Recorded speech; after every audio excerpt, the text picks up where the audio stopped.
Thank you. I walked right into that one, didn't I? But I certainly get plenty of grief from my South Australian colleagues being based in Brisbane as well. If you remember the national state comparison this morning, Queensland's coming second last in recycling rate, ahead of only Northern Territory. So again, I get plenty of grief around that. And I'll also say that anyone that went through probably their 20s in Australia, if you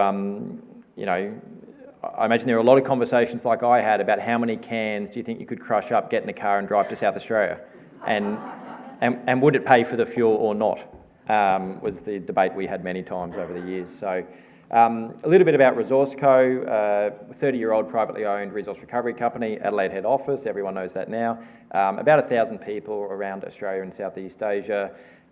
We're one of the few companies we would say that are pure resource recovery companies. There's a lot of companies in our sector that still earn the majority of their EBITDA, profit, revenue from landfill or the logistics to get waste to landfill. Whereas that's not us.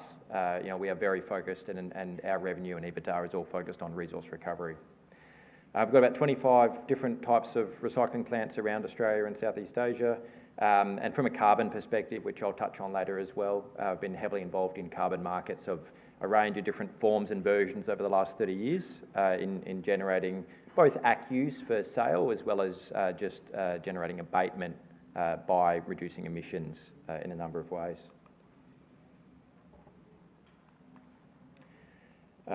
Again, we operate in 4 areas, so what we call recycling and waste, but sort of is more commonly called concrete crushing. We've got major facilities in South Australia and East and West Melbourne in that space. We own Tyre Cycle, so the largest tyre recycler in the country. We collect about 70,000 tyres a day around the country and have processing plants in all states. And that's everything from bike tyres, car tyres, four-wheel drive tyres, up to 3 to 4 tonne mining tyres. So we recently opened Australia's first dedicated mining tyre recycling plant in the Pilbara. So that's dealing with those 3 or 4 tonne tyres, which is a whole different ball game. And then our soil reuse and recycling business all around the East Coast. That part of the business, they describe themselves as soil speed dating. So they're trying to match where soil's coming off major infrastructure projects or property development with where soil's needed on major infrastructure projects or property development and make the match between the two as efficiently as possible. And then our energy business, which is what I'll focus on today, producing alternate fuel from dry C&D and C&I waste, and particularly obviously with the audience going to focus on how councils are relevant and how we are relevant to councils in producing alternate fuel as well. In terms of footprint, quite East Coast heavy. You can see our tyre facilities over on the West Coast and also our fuel plant in Malaysia. We have our alternate fuel plants in Adelaide open since 2009. That's a JV with Veolia. It was with Suez prior to the acquisition, but a JV with Veolia. We've got our Sydney facility, which opened in 2018. We've got our Brisbane facility, which opened in October last year. And we have early stage development on a plant in Melbourne, which we're keen to progress with to sort of complete the East Coast support for our customers. In terms of producing alternate fuel, and again, I'll go into this in a little bit more detail, it's a lot more than just grinding rubbish. Anyone can buy a shredder and put rubbish into it. We have to think like a manufacturer. We're making a fuel for a cement kiln customer. It's $1 billion asset. So they're putting that into their asset, and generally we're trying to solve for calorific value, ash, moisture, chlorine, and particle size. Those sort of the big things. And so we have to solve for those specs and work our way back in terms of the processing, but also what we accept at the front end in terms of materials. Drilling in a bit more into household waste, and again, we've obviously seen these graphs, so I won't stay here too long, but MSWs, it's hard. And certainly once you get outside, yellow bin, which Garth will talk about a bit more, you get outside FOGO or GO, depending on where you are and what's happening. What's left in the council stream is hard, but it's also not just red bin. It's a few other things as well, which I'll touch on.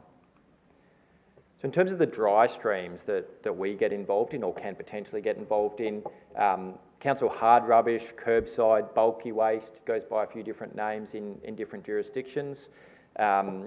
anyone that was in Louise's presentation from MRA just before the break, she obviously spoke about that in some detail, and the different collection systems. We also get involved in working with councils around their resource recovery facilities, so where they're accepting waste either from the community or from C&D, C&I streams, and the dry components of those. Not all councils have resource recovery facilities or transfer stations, but a lot do as well. And then MRF residuals. And so in some jurisdictions, particularly our Adelaide plant, we actually accept MRF residuals and we're licensed to do that. We can make those as well into alternate fuel. So in terms of council hard rubbish or bulky waste, so in Joe's 2024 National Waste Report, estimated at about 500,000 tonnes per annum. I think Louise's data earlier was closer to 1 million tonnes. Roughly I'd say that's somewhere between sort of 5 and 15% of council waste volumes, depending on where it falls there. Again, if there's anyone in the room that's got better data than that they want to share, happy to hear it. But it's not a major proportion of, it's not over 50% obviously of household generation, but it's not nothing either. And if there's a solution for that 5 to 15%, then it can have some impact on council diversion rates as well. Again, lots of, the key components from a fuel perspective is, particularly timber. So timber that isn't going to be recycled in any way. So, furniture can be reused, it should be reused. If timbers are clean and they can be mulched or go to a higher order use, that's where they should go. But if they're going to go to landfill, they're much better off going to alternate fuel than going to landfill.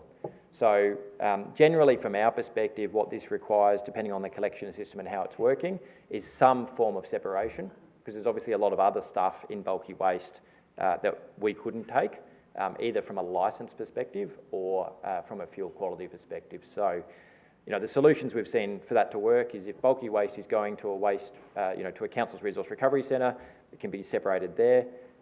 If it's a truck collection system, then again, I think some councils have potentially run multiple trucks. They might run a metal truck, they could run a dry truck or a sort of a fuel truck effectively, and then a residuals truck. Or if it's all collected on one truck, it goes back to some sort of either council or third-party site, transfer station, for separation, and then the components that can go to alternate fuel can then be separated out at that site and taken to an alternate fuel plant as an option.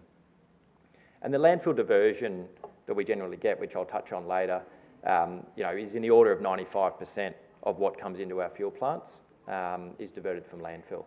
So our target sort of competitor is landfills. It's material that would otherwise go to landfill, and we generally get a 95% diversion of that. So there's a pretty good story there.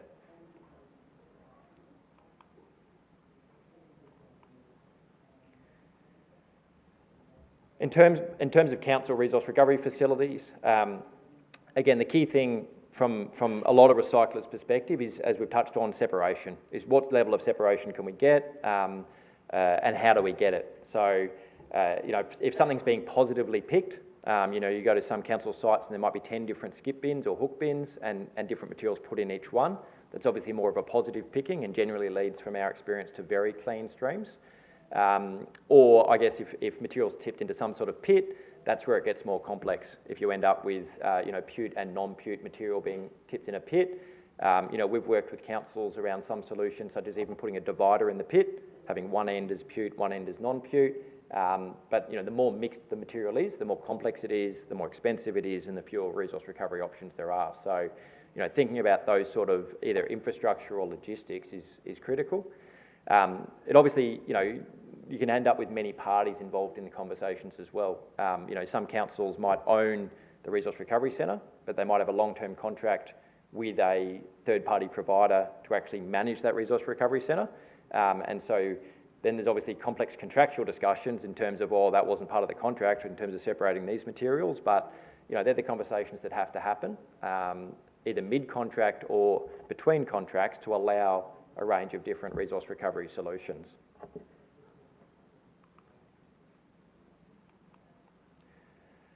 Mattresses is something we actually get a bit of as well into our fuel plants, generally on a pre-shredded basis, and ideally with the metal already removed. I think there's some other conversations over the course of the couple of days around mattresses. I noticed the Bedding Stewardship Council's outside as well, But we find councils get quite a lot of mattresses.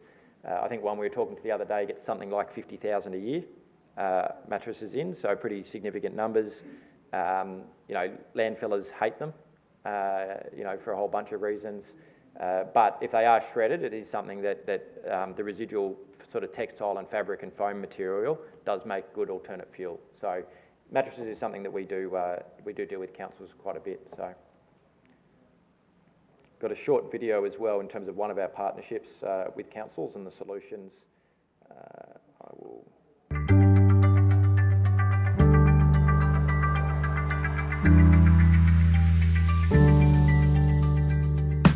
I'm Peter Winley, Coordinator for Waste Operations for Shoalhaven City Council. It's a large regional LGA. We have 10 waste and recycling facilities throughout the LGA. Lots of science and lots of research goes into the things that we do, and the outcome is fantastic.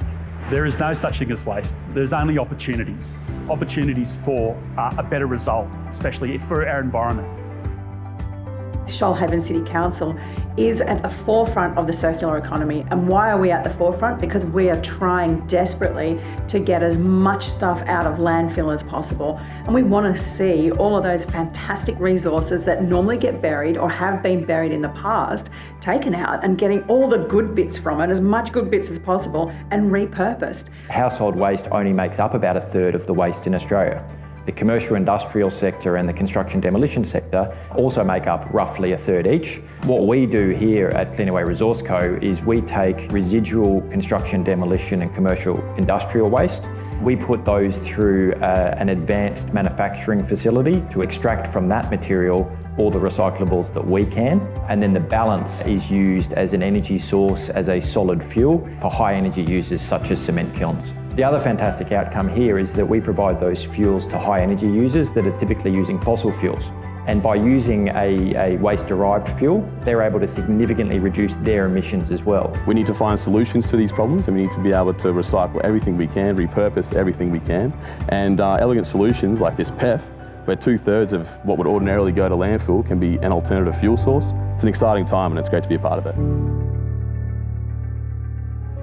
Just sorting out materials into recycling components and sending them off to third parties never actually worked. So we wanted to create materials that were in demand. There's so many new emerging technologies that produce waste, and we need to be on the front foot and be able to address that.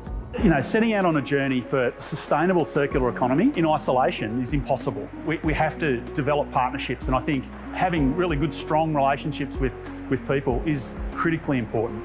It's essential that we have a partnership with companies like ResourceCo to make sure that the things that we can't deal with locally have got a pathway to be recovered. When you can't do it yourself, you've got to hold the hand of somebody else and say, come on, we're on this journey with you, because we know that the expertise that sits with people like ResourceCo is important to us getting the maximum amount of life out of our landfill. My message to other mayors in other cities is to have a go, because if we don't actually have a go, we're never going to get anywhere. All we're going to do is continue to dig holes and throw away valuable resources. And that waste that you would chuck in the bin or in your yellow bin or whatever, it's a product. It can be turned into something better that's useful.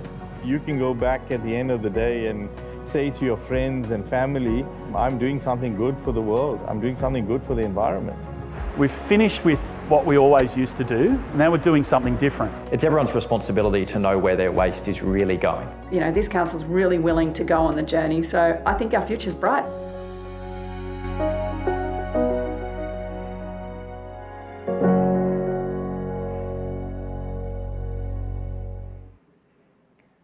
We've worked closely with Shoalhaven for a number of years now. I don't know if Peter's in the room. I know he's at the event. Yep, he's down the back. So, again, if you wanted to have a chat to Peter about what they're doing, I guess there's been a couple of key changes since the video was made a couple of years ago. There's been a local government election. The mayor's no longer the mayor. Still working closely with Shoalhaven, and the other change is ResourceCo bought Cleanaway out of the asset as a JV partner, so it's now entirely a ResourceCo asset. I mentioned the diversion earlier, so this is sort of general information, particularly around our Sydney fuel plant. So the material coming in, as I said, is landfill diversion, and is landfill diversion. It would all go to landfill. We get about 95% diversion on that. So we get a 5% roughly residual. We get about 70%, 2/3-ish as fuel. We get dirt or fines, aggregates and steel as other products we're able to recover from that, which would also just otherwise disappear into the hole.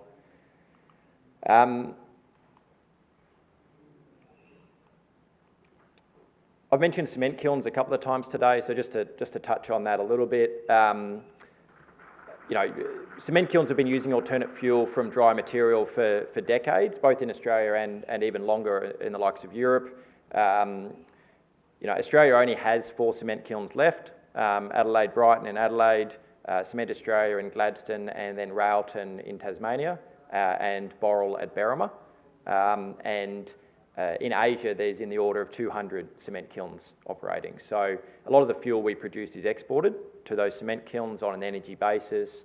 And I guess we fully control the end-to-end process, so we know where every bale goes to every customer through that process. In terms of why cement kilns, they, as it says here, they burn very hot, they burn long, so they have a very long residence time.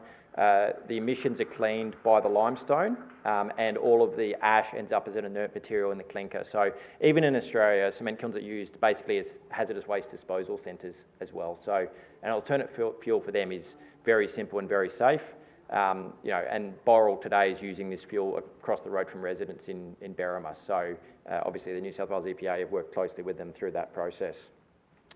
A number of benefits as well as the landfill diversion. So from a carbon perspective, generally speaking, every tonne of waste, the dry C&D and C&I or bulky waste we divert from landfill achieves 1 tonne of carbon reduction in terms of methane avoidance, and that's net of a landfill gas capture rate. And so we receive ACCUs under the alternative waste treatment method for that. At the other end, every tonne of fuel a cement kiln uses to replace coal achieves about 1 tonne of carbon reduction as well. So significant benefits from a carbon perspective on both sides of these sort of facilities. So